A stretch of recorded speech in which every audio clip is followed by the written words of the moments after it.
Welcome to Magnificat TV news program, dedicated to providing news of the Church.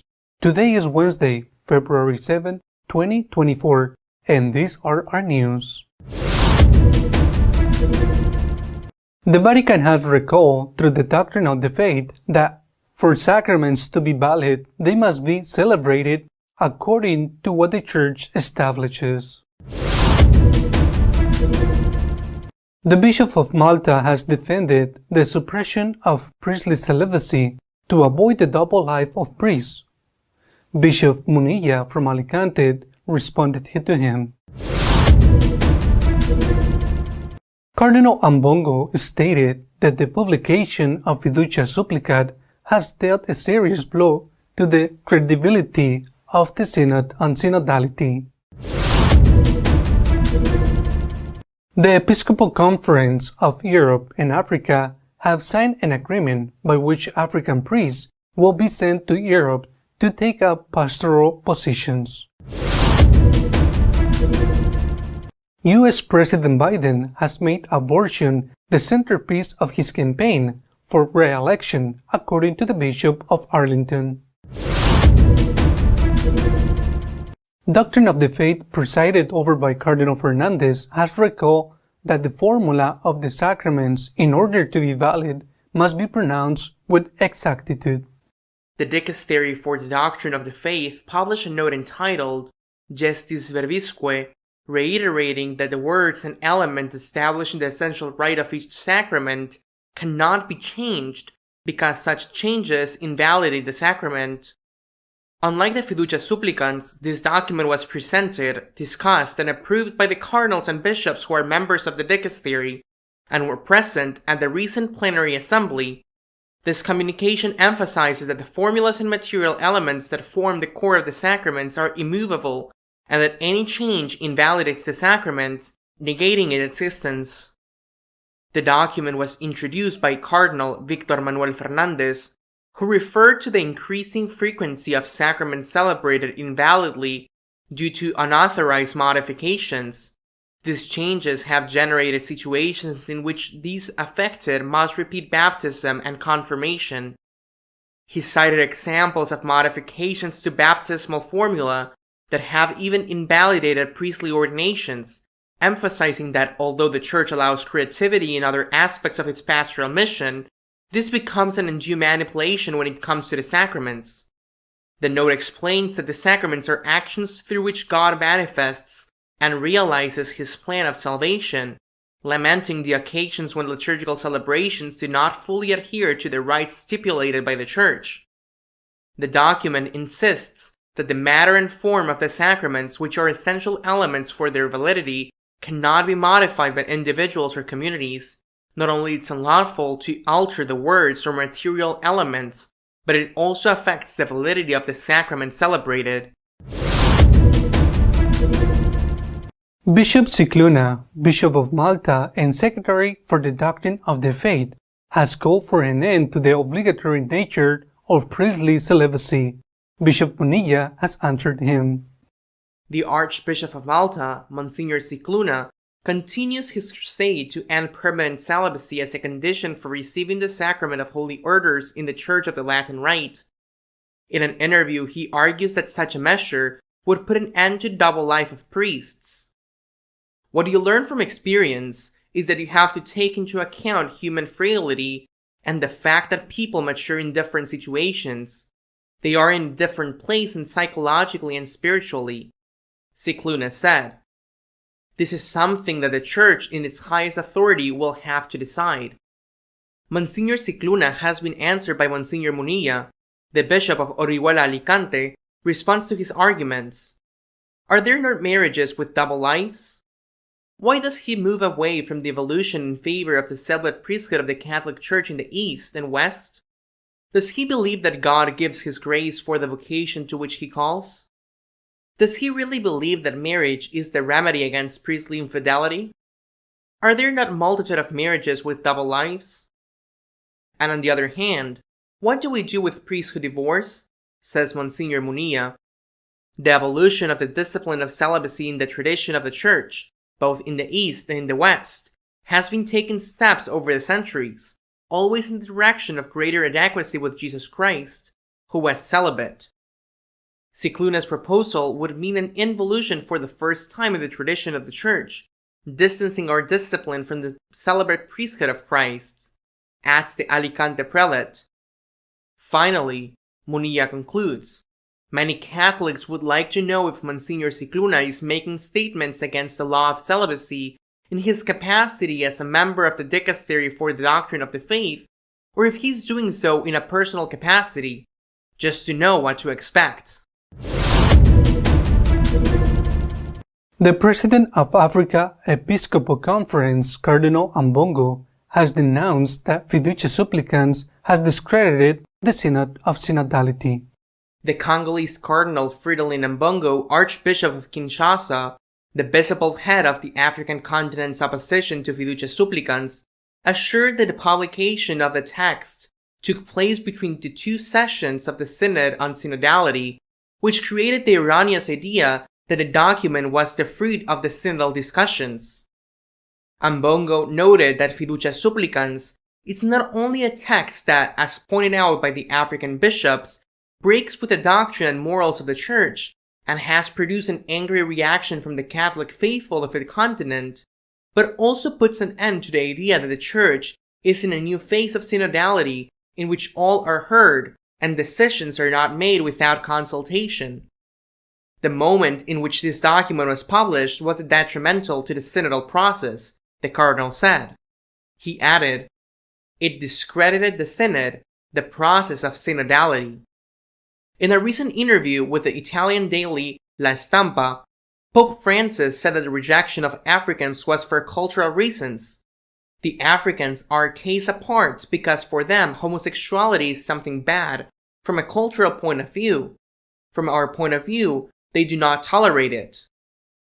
The truth is that, although these reasons exist, the opposition of African bishops to the blessing of homosexual couples is essentially of a doctrinal and moral order, as is the case with bishops' conferences in European countries, where there is no such cultural opposition to homosexual unions, but quite the opposite.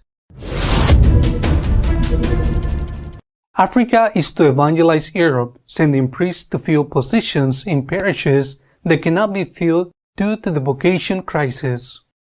The Catholic bishops of Africa and Europe have reached an agreement to carry out pastoral exchange programs between the two continents, which would allow priests in Africa to be posted to Europe and vice versa. It would also help the formation of African clergy. In a joint statement following the 7th Fourth-day Joint Seminar of Representatives in the Symposium of the Bishops' Conferences of Africa and Madagascar and the Council of Bishops' Conferences of Europe, the bishops expressed their commitment to deepen our relationship and carry out concrete actions that reflect our unity in Christ. We proposed a healthy exchange, missionary and pastoral, between the conferences of Europe and Africa. We seek to integrate African values such as sense of community and family into parish life, and we advocate a healthy program of exchange of priests between our continents, the agreement states. The collaboration, the January 25th statement said, will extend to formation and community discernment carried out in a spirit of humility and mutual respect between our churches. Abortion has become the central issue in the election campaign for re-election of the Catholic U.S. President Biden. A recently published federal report shows that in 3 years of Joe Biden's presidency, nearly $2 billion U.S. taxpayer dollars were given to abortion companies, such as Planned Parenthood. One senator alleges that funds earmarked for the COVID pandemic were even passed on to them. Planned Parenthood and 2 international abortion groups received $1.89 billion in federal funding between 2019 and 2021. This allows these organizations to advocate for abortion without limits, despite federal law prohibiting the expenditure of federal funds for abortions. U.S. taxpayers are funding abortions overseas. Planned Parenthood, the largest abortion provider in the United States, receive an average of nearly $600 million a year in federal funding. This money came from federal grants, federal Medicaid, Medicare, and CHIP grant reimbursements in the COVID-19 Checkoff Protection Program. Tennessee's Republican Senator Marsha Blackburn, one of the lawmakers who requested a GAO report on federal abortion funding, criticized Planned Parenthood's receiving aid for the COVID pandemic as well. While small businesses were struggling to make ends meet during the pandemic, Planned Parenthood illegally diverted more than $90 million from the Checkoff Protection Program, designed specifically to help our family-owned stores keep their doors open. Because the Checkoff Protection Program was supposed to help small businesses, those with more than 500 employees were ineligible. Planned Parenthood has 1,600 employees nationwide, yet Biden administration granted nearly $100 million in aid to the group. For his part, the Bishop of Arlington and Secretary General of the United States Conference of Catholic Bishops, Monsignor Burbidge, has denounced the fact that President Biden has made abortion the central theme of his electoral campaign for re-election. Our editorial this week is dedicated to commenting on the effect that publication of Fiducia Supplicans has had on the Synod on synodality. Africa has been in the Church's news this week for two important reasons. Firstly, a protocol for the exchange of priests has been signed between the organization that groups all the European Episcopal Conferences and its counterpart that groups the African Episcopal Conferences. Through this protocol, African priests will be able to come officially to work in Europe and to occupy so many positions in parishes that are abandoned due to a lack of clergy. At the same time, the Europeans commit themselves to help the African seminaries, especially with money. There is a possibility that some European priests will go to work in Africa. This is indeed possible, but at the moment I think it is unlikely. This is the opposite of what happened in the 19th century. At that time, there were many European priests, especially from the religious foundations, the White Combini Fathers, and many others, who went to evangelize sub-Saharan Africa. Christianity was just beginning to develop there, and there were very few native clergy. It was a church that was being born. It was a church that was beginning. Now Africa, it is Africa that is coming to evangelize the old Europe. But the reason is just the contrary. In Europe, the church is a church that at this moment is dying. Let us hope that the African priests who come to Europe do not allow themselves to be infected by the libertarian virus, which is that of accommodation to the world and what is killing the church in the old continent.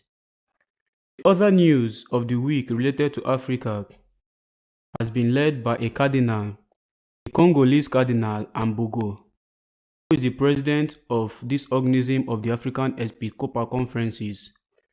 Ambongo was already in the news a few weeks ago when, on behalf of the African Episcopate, he rejected the Fiducia Supplicans Declaration, which allows blessings to couples in an irregular situation, heterosexual or homosexual.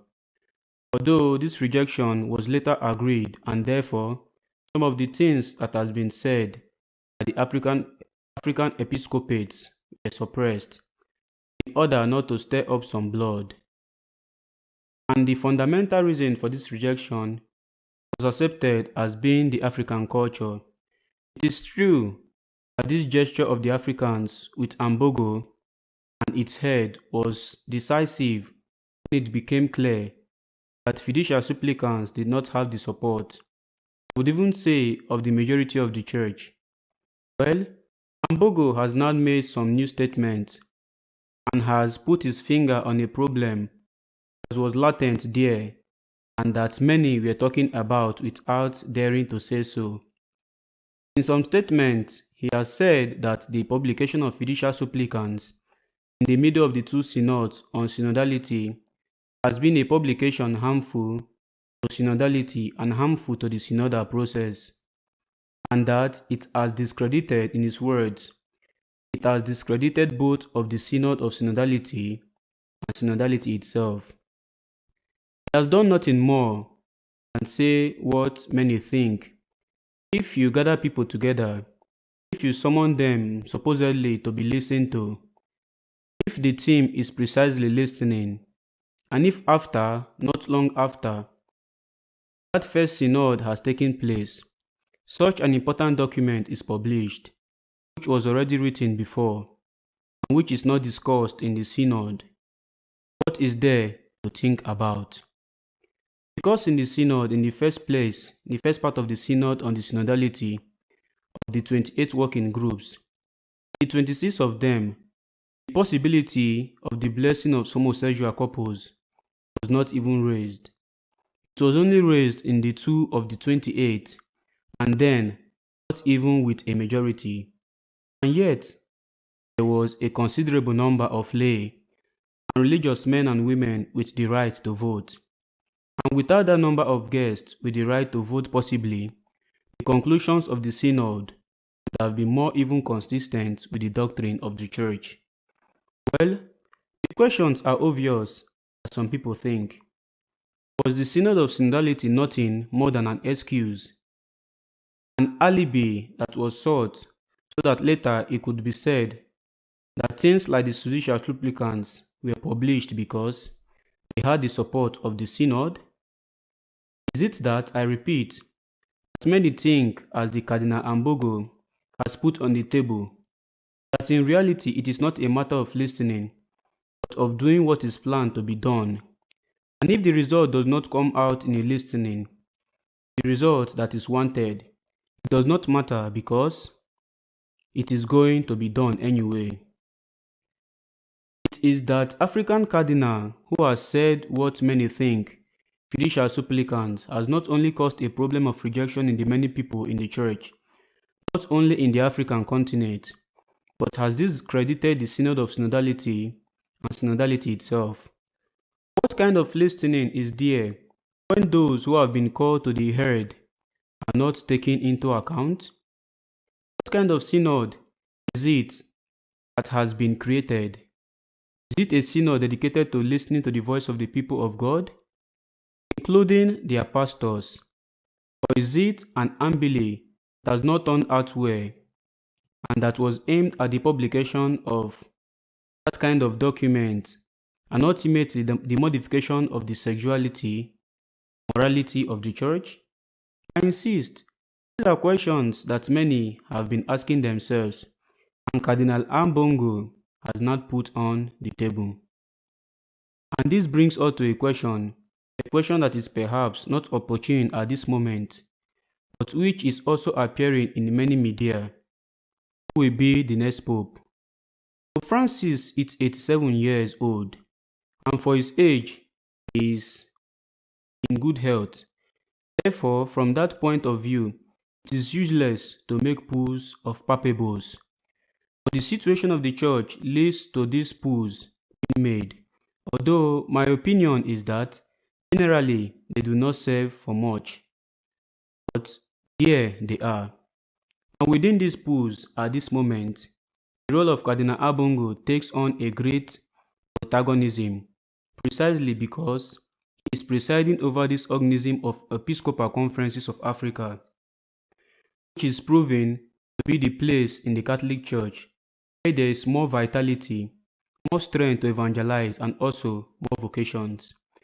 Africa is occupying at this moment the place once occupied by the European countries with its vitality and missionary capacity.